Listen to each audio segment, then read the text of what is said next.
Welcome to the 1% Pathway podcast. I'm your host, Dennis McQueen of MCQ Properties. Each week, I talk with leading real estate industry experts to explore how they're building serious wealth through commercial real estate so that you, our listeners, can learn, model, and do the same. Let's jump in. Today on the podcast, we're discussing how to avoid chasing the wrong shiny objects in real estate investing. And our guest today is Trevor Thompson with Massive Capital. We're really fortunate to have him here. Trevor has dedicated his career to helping people achieve financial independence with double-digit returns. He's an active real estate investor in Austin, Texas, with experience in over 33 syndications, 13 of them as a general partner. Before that, Trevor specialized in opening new businesses with Guinness Book of World Records, as well as iFly, where he helped open more than half of their worldwide locations. And this is one of the reasons I think Trevor is an ideal guest to talk about our topic today, because when you've opened and successfully scaled that many businesses, you learn the difference between what's a proven model and what's a passing fad. Trevor is an expert in creating foundation for sustainable long-term growth, which is the exact opposite of a shiny new object.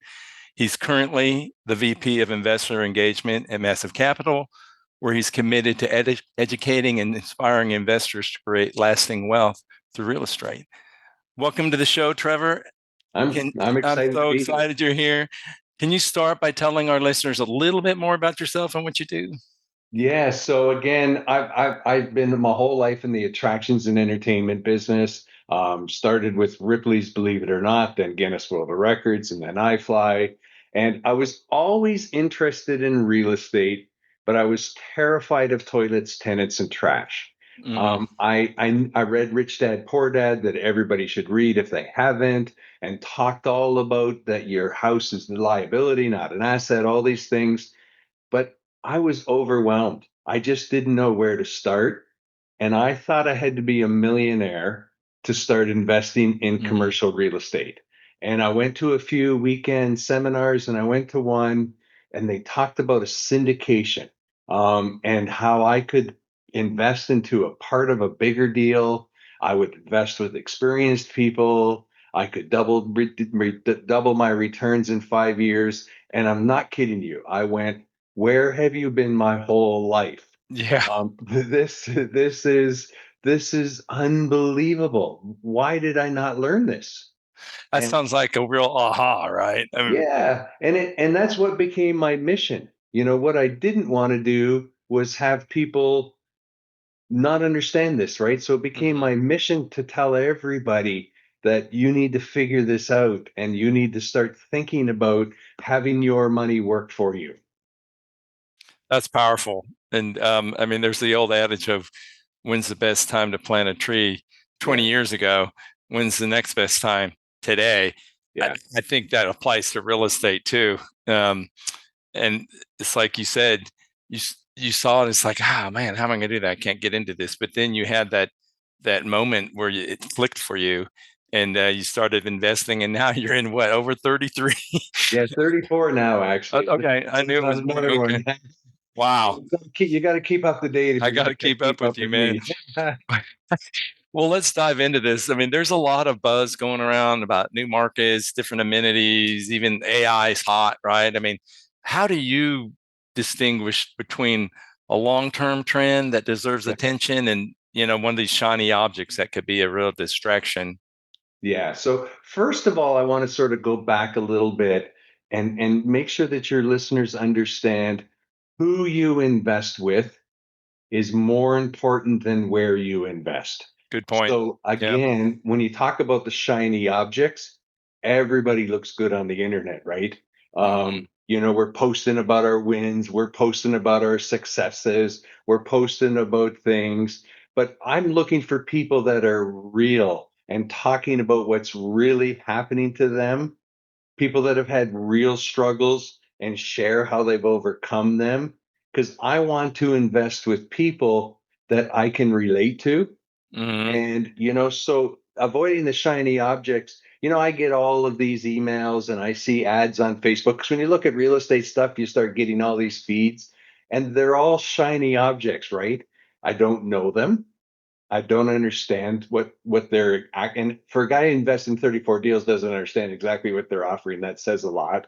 And so, a lot of people, as you start looking, are going to start coming out of the woodwork and saying, look at me, come invest with me. And I get people all the time, they'll send me something they got sent on Facebook. And I'm like, Hmm. do you know them? What's their business model? What's their this? So again, that's that shiny object, right? That you want to look for people that are adding true value on their information that they're sharing with you. So that I think is the first big, not shiny object, right? Don't look for the flashy people, look for the people that are sharing true content. And I know that's what you're trying to do with this show. And that's why, of course, I agree to be here, because you want people to really understand before they go ahead and invest their hard-earned money. That's a super point, and I'm glad you brought it up because I was talking about shiny objects, thinking, and most people are thinking that's a deal. But to your point, before you even look at any deal, Mhm. who are the people behind that deal? Yeah. And that's even more important Yeah. because, if you find a good group and good people that know what they're doing, they're transparent, they're solid, um, they're going to find good deals Yeah. over time. And what a great pivot on that question. Thank you. That's great insight. Moving forward to today, have you do you see some trends today that you think are being overhyped, maybe even misunderstood? So there's two things that are really happening today. Number one, there's a ton of fear. Mm, Okay, yeah. that I've never in my whole life, and it's not. I guess I'm old. Have seen everything that is said so polarizing. Right? You either love somebody or you hate somebody. I grew up when you could tolerate anybody. Yeah. You might So disagree, but you could still get along with okay, that you can person and still have a get different along, and opinion, right? Yeah. there's always the world's on fire, and we're doing so. There's a lot of negativity in the press right now. There's a lot of fear in the press right now. There is some blood in the water. I'm not going to lie. There are some deals that have gotten in trouble, and a Hmm. lot of that happened because we had this phenomenon that has never happened in my lifetime. Hope it doesn't happen before the end of my lifetime, where interest rates went from 3 something% to 7, 8%. Hmm. When a lot of things happen that don't normally happen, it's created some stress. But on the other side, it's created such opportunity. Right. Right. Never in the history of time has, because there was the crash earlier, right? But that was in the single family housing market more You than the talk about commercial '08, market. the Yeah. Oh, '08 wait, time. that Yeah. was mostly Okay. single family, not commercial. This Right. one is definitely single family. Just the poor people have been priced out of it Yeah. between interest rates and the cost of borrowing money. There are more people, and in fact, I saw a really interesting article the other day, put up by like a really big group that knows a lot of stuff. That more people over the age of 55 are choosing to go back and be renters for the freedom. I saw that Think about just this, right? today, and Did it our was like, parents wow. ever think of selling their houses and Mm-hmm. going back? But they've been thinking, hey, listen, let's cash out now. We're at the top of a bubble. Let's Mm-hmm. cash out and let's have some freedom. Never, ever did people think of that, right? Mm-hmm. Never ever. And then secondly, there's this time. So again, I'm a big Warren Buffett fan, right? And he says, be fearful when others are greedy and be Mm-hmm. greedy when others are fearful. I don't know if you're aware, but Warren Buffett just made almost $1 billion commitment to build the rent housing. No, I did not say that. Doesn't surprise me, but So again, be greedy, right? So, and again, $1 billion is nothing to him anymore because he's just right. gotten so wealthy. But he all he does is sit back dispassionately watching numbers and trends. And then he sees, oh, look at this. This is the time to get in now. And for him, and he's been in, to one form or another in real estate but it's just not one of his big portfolio buckets. Right. But for Right. him to put it, and he put it a single, and again, he's a single. He doesn't spread it out like I do with a bunch of things. He put, I think it was something like $780 million. And again, that says, hey, everybody's fearful right now, but this is the time we're coming into some opportunity. Absolutely. And the trends are showing that Yeah. multifamily is strong, because gosh, I fear for the young generation trying to get their first house. They've been Well, priced the out. the delta between rent and mortgage has never been greater. I found this Hmm. graph, and you could watch it. They're coming along like this, and then it Hmm. went shoop, like Wow. literally almost double to buy a house. Wow. And again, it's just a equivalent house to what everybody else was buying. And rents, like the delta is like $1,500 a month. That's a Substantial, lot. Wow. substantial. Wow. Yeah, we got to watch the trends. We got to stay rooted in our fundamentals. And Yeah. can you share a time when either you or maybe somebody I know you've worked with a lot of great folks, got distracted by what I'll call a shiny object, Oh, whether it me. was a hot new market or a Who gets trendy this? feature, and what was the costly listen? I You'll get admit, distracted. okay. Yeah, yeah, I love your transparency, Trevor. because what happens is you start to think, oh, I'm gonna this or I'm gonna that. And some of it I've avoided the distraction, right? Like I've Hmm. always wanted to get involved in Airbnb, right? I haven't yet. Hmm. But I'll be honest, I think I missed it. Yeah. Because there's so many people there. I missed it, right? And you got to look at trends and opportunities, and especially where I live in Austin. And I'd like, if I was going to do them, I'd like to keep them local to me. And they're putting a lot of regulations to go against them. I Yeah. just saw some things where Airbnb changed some of their terms. And anyways, so to me that was a big shiny object. Doesn't Yeah. mean I won't eventually get into it because there is a time and a place for everything, and do different things. And you know, uh, I guess the big shiny objects were like you get hooked on doing certain things, and you're just like you get kind of tunnel vision, right? Like Hmm.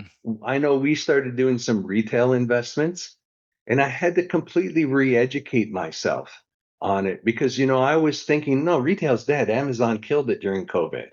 Mm. But then when you start to study it and dig under the hood, again, it was at some point, it was this shiny object thing. And then now it's like, well, because COVID taught us to behave a lot differently. We're Hmm. now craving social interaction. So this lifestyle retail in your neighborhood where you and your wife and your girls can go have dinner with your friends and their girls in an Hmm. environment where there's a couple of places to eat. So there's some variety. When the kids are younger, there's a place for them to play. So those are all the different types of trends that are happening right now. And obviously, I got all kinds of friends talking to me about data centers. Mm. How data centers are going to be huge. Oh, Um, they are, but uh, that's a totally different class. you know, And Yeah. and it's a totally and it's quite interesting because I actually went to an event and Kevin O'Leary spoke about data centers, Hmm. and he said that they're going to run out of energy because they heat so much energy. There's just not enough energy. He's actually investing, oddly enough, back in my homeland of Alberta because they get Okay. tons of energy, tons of Ah, government programs to attract high-paying jobs with data centers, and it was quite interesting. So again, looking at all those things. And of course, AI is just everything is AI now. And yeah, it's already here in a lot of places, and you don't even know it. Right. I mean, even just a simple Google search today, yeah, if you do that, you'll see it's taking it to the next level yeah, and it going, here's really the AI enhanced piece of it. And it's like any new technology, there's a lot of good that can come from it. There'll be nefarious people who do bad things with it, but um, it's in a place that it wasn't there 5 years ago, and now it's oh, like, oh my gosh, it's right here. We need to learn to embrace it and use it responsibly, and it can really help accelerate what we do when used well, properly. there's a lot of things you can do. So it's funny. We were doing a property slide deck for a quarterly presentation. And one of our partners said, "Oh, I've been using this AI tool. I just put in all the data and push a button and and it was pretty good." Yeah, I yeah. mean, I was You had to standing, modify, but had to it was a modify great and some baseline, of the I'm sure. graphs and the numbers didn't Yeah, quite jig up, but it was like blew me away, right? yeah. And there's so many efficiencies that can happen because it's not emotional. So I'm emotional. I know you're emotional, and Hmm. so it can start to cut through data without any preconceived notions or emotions, which is quite interesting. Well, and that's a great tool for us because we know one of the ways to avoid shiny objects is to root yourself in a process that has discipline Yeah, and sound numerics, right? And so you can build that into a model and then stay true to it. It yeah. takes discipline, but that can knowing that is half the battle, right? It's like But I "God, also this looks think so great. Let me look at the numbers, and then there's like, oh well, maybe not so great. And I also think some of the shiny objects could actually be real danger points. So I can tell when somebody's talking to me and it's AI, Oh yes, and I yes. really dislike it. And so I've always said use AI for your systems, for your procedures, for organizing data, and don't lose the human touch. And if Right. we lose the human touch, we're going to mess up, right? So again, right now, let's talk about multifamily. Hmm. AI is a powerful tool. You put in something like a maintenance request, and AI intuitively asks you questions and clarifies it, and Hmm. it kind of tells okay, what's the urgency, what's this, what's that, because it asks a whole series of clarifying questions with no human involved. But at the end of the day, you still want somebody to come and fix it in your apartment, right? You still Hmm. need, and that person needs to be, you know, that personal touch. You can't miss it. You can't lose it.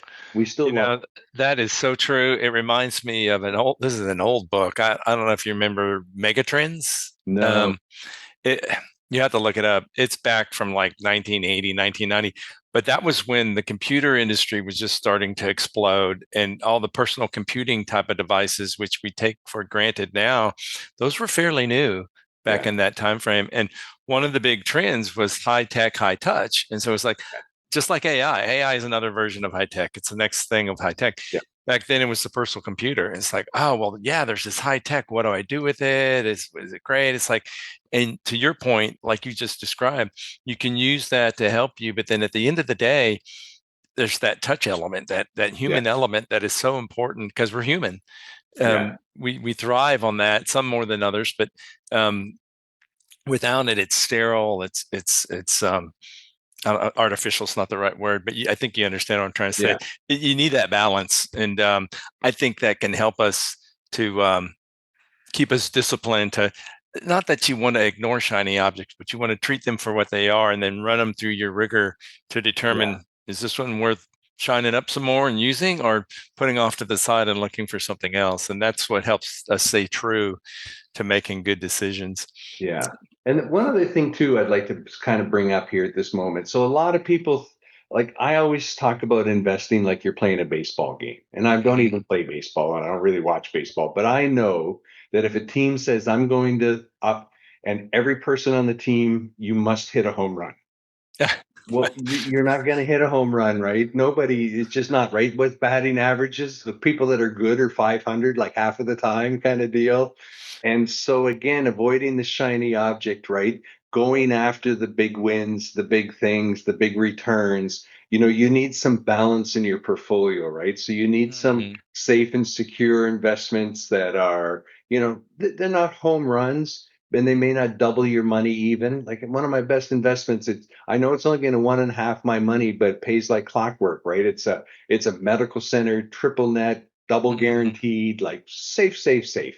And Mhm. it's okay. And then you want a couple of doubles, and then you want a couple of home runs, right? Yeah, So being great disciplined. analogy. Because when I first started, I wanted all of my deals to be a double plus. And Mm-hmm. then I started to think, I, And that's a great point because there's a lot of new investors out there that they may have enough capital for one deal. yeah, And so then it's like, well, I got to make this one work. I got to make yeah, the most of it. And it's easy to get out in front of the headlights. And to your point, it's like hey, stay disciplined. In the long run, this is going to all work out. Stay true to your goals. You got to set them first. If you Yeah. haven't set them right, I Well, think and that's, then yeah, go ahead. it's this fine line too between analysis paralysis and making a decision, right? So Right. many people are in analysis paralysis, right? So number one, we talked about fear. Now we're going to Mhm. talk a little bit about analysis paralysis, right? I'm looking at everything. When I first started, I only looked at multifamily to invest in because I Mhm. understood it the most. I did most of my You research focused in on it it. Yeah. and I Yeah. wanted to focus on it. Then I thought, Right. okay, now I need some diversity. So I did a land deal, and then I did a medical center deal, then I did a new Hmm. build storage, and I tried to balance it out that way. But at the end of the day, my real bread and butter and what I understand the most is multifamily, just Hmm. because, more than half of my investments have been in it. More than half of the deals I'm a sponsor, they're multifamily. And so it is my bread and butter, but you just kind of got to be careful to make sure you've got that good balance. Right. Well, even within multifamily, I think there's ways to diversify there as well. Yeah, there is. I'm in the Type, B is it a class. B class, A class, geography, that Yeah. kind of thing. Um, Maybe, And then, well, geography even within different states, right? yeah, And but finding that balance is key. yeah. I And agree. All and right. one of the things I'd like to tell people too, the shiny object is what I refer to as inflated return estimates. Mm-hmm. Because that's a real shiny object, right? Like when I first started investing, many deals had like a 7% pref, and most of mine still have a 7% pref. Mm-hmm. Now you're seeing deals with 12, 16, and they start to Wow. worry me. Like they Yeah. How are worry you me. backing up those numbers? How do you back up the numbers? And then also, when it's a pref, it means the limited partners get paid first. If the Hmm. general partners never get paid, I don't care how great they are, they're going to lose interest. They're here to Right. make money alongside of us, right? Right. And so you just want to look, right? Don't like I used to have a thing if something was telling me they were going to more than double my money and more than this IRR, it was almost a 90% delete button unless I knew the person. Just Hmm. again, that's the shiny, right? Oh, we're going to triple your money in 3 years. Yeah. I Yeah. get emails like that all the time. Triple my money in 3 years. And I go, if my mama said it was too good to be true, it probably is. Probably Delete. is. Yeah. Yeah. Well, and I mean, I was going to ask you, I think you already answered this, but I'll put it out there anyway in case you want to add to it. Is like, somebody who's just getting started or maybe they've done some smaller deals and they're looking for something bigger. What is one of the most common shiny objects they chase that actually prevents them from finding the right bigger deal? It's true. And it's that flash, Yeah. right? Yeah. Um, Great insight, man. I'm sitting here looking at time. We could go on for hours with this, but I need to shift here and help us wrap up. This is fantastic. I'll have to have you on another time, but Always. I would let's learn kind of, something. yeah, you're a wealth of knowledge, and I love talking with you. I've learned so much working with you and folks through you. So thank you for sharing with the audience here. A couple of more general questions Yes. before we wrap up. I know you're a big reader. You mentioned Rich Dad Poor Dad earlier. Um, do you have a favorite real estate or mental mindset book that you would So mental mindset, I always do Grant Cardone's 10X connect? on Yeah. Audible and follow it up with Be Obsessed or Be Average because it's really the explanation of 10X, but it Mm-hmm. makes no sense if you don't do them in those orders. 1-2 punch. Yep. There's another really good book. It's been out for a while called Passive Investing by James Kamasami. He was a mentor of mine for a while, and it kind of explains all of those complicated terms and it Yeah. breaks it down into very simplistic views, right? And then there's another book, I'm drawing a blank on the name, but by Brian Burke, the something smart investor. I've read it. Yep. Gosh, I can't remember the Right? name off It's the a top of my really head good either. book.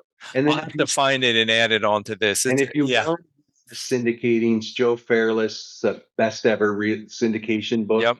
I've read that Again, one. he breaks Fantastic. down syndications from the beginning to the end, very simplistically for the first time reader. Those are all great books. I've read some of them, not all of them.